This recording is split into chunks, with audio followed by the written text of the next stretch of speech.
a terra já está preparada para receber a semeadura. Mas no céu não se vê nenhum sinal de chuva. Há poucos dias do fim do inverno, o sol reina absoluto em várias regiões do Brasil. A agricultura é uma atividade que depende do clima para se desenvolver bem. Nada está garantido antes da colheita. Podem surgir problemas tanto pelo excesso de chuvas quanto por longos períodos secos. E mesmo agora, com o fim do vazio sanitário em diversas regiões produtoras do país, muitos agricultores estão cautelosos e vão atrasar o início do plantio da soja. Esse é o caso do seu Miguel. O produtor está com tudo pronto para iniciar o plantio. As sementes e o adubo já foram comprados, mas a plantadeira não vai sair do galpão tão cedo. Isso porque o clima, segundo o agricultor, está diferente neste ano.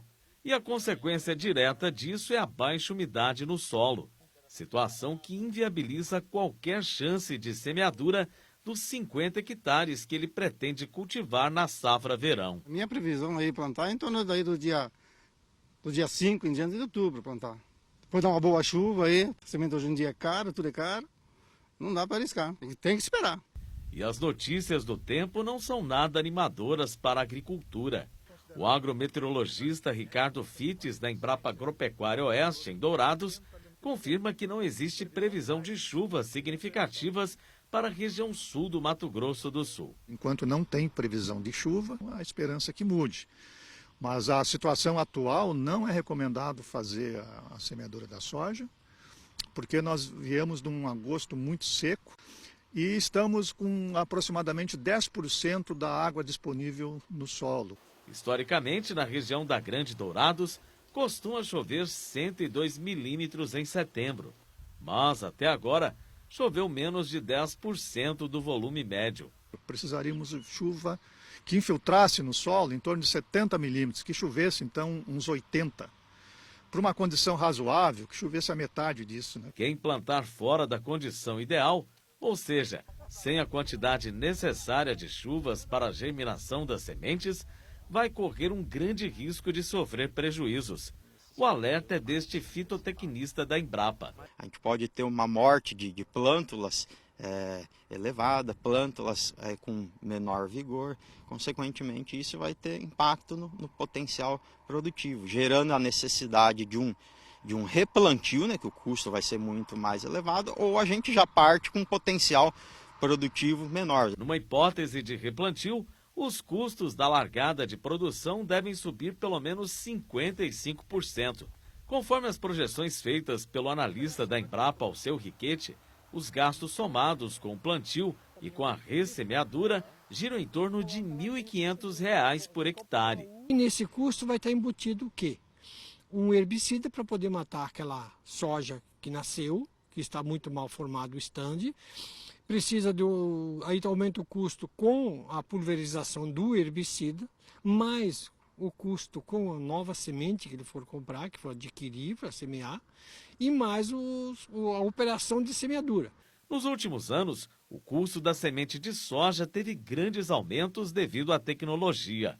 Por isso, o pesquisador Rodrigo Garcia recomenda cautela aos produtores para evitar plantar no pó ou mesmo em períodos de chuva insuficientes. Às vezes é melhor esperar um pouco mais e fazer a semeadura numa condição mais favorável, para a gente sempre trabalhar com potenciais produtivos mais elevados. Muitas vezes o produtor ele pensa muito na cultura que vem depois, né? Às vezes sacrifica um pouco a soja.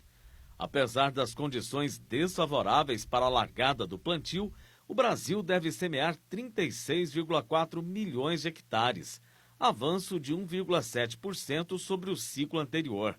Conforme a estimativa da Conab, o país deverá colher 121 milhões de toneladas, a maior safra de soja da história.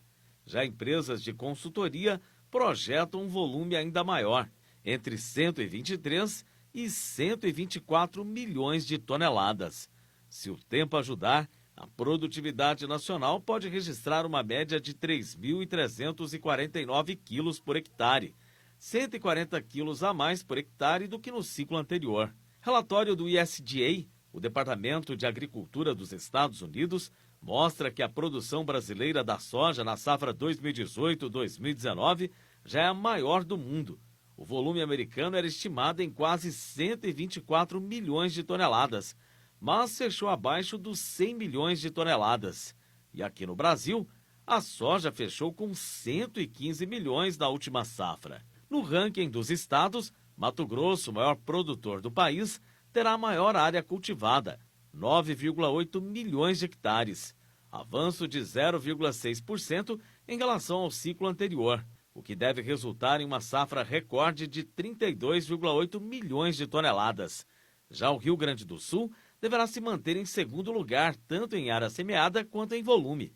A expectativa é colher 20,9 milhões de toneladas. O Paraná deve ficar em terceiro, com produção de 20,2 milhões de toneladas, seguido por Goiás, com 12,3 milhões de toneladas, e Mato Grosso do Sul em quinto, com 9,3 milhões de toneladas. Na safra 2018-2019, a safra do MS sofreu um recuo de 11,4% devido à longa estiagem e fechou com 8 milhões e meio de toneladas. E se a largada do plantio enfrenta incertezas, a formação de preços da soja também não apresenta um cenário tão promissor, especialmente com a expectativa de redução da demanda chinesa pela importação da oleaginosa, já que o país asiático enfrenta um grave problema com a peste suína. O chinês precisa comer proteína. Então eu imagino que isso deve servir, se por um lado você tem uma queda da demanda externa, que é o mercado chinês, em função da situação mesmo do problema da guerra comercial, consequentemente o volume de recursos, de receita dela acaba caindo, tanto para o chinês quanto para o americano. Então a gente entende que a demanda desses países tende a diminuir. Mesmo com a eventual diminuição de exportação de soja para a China, Leonardo Mussuri analisa que pode haver um crescimento da demanda da oleaginosa pelas indústrias de alimentos no Brasil. Não necessariamente a gente significa que não vender para a China, a gente não vai vender em algum lugar. Eu acho que o mercado interno tem a grande possibilidade de absorver boa parte dessa produção.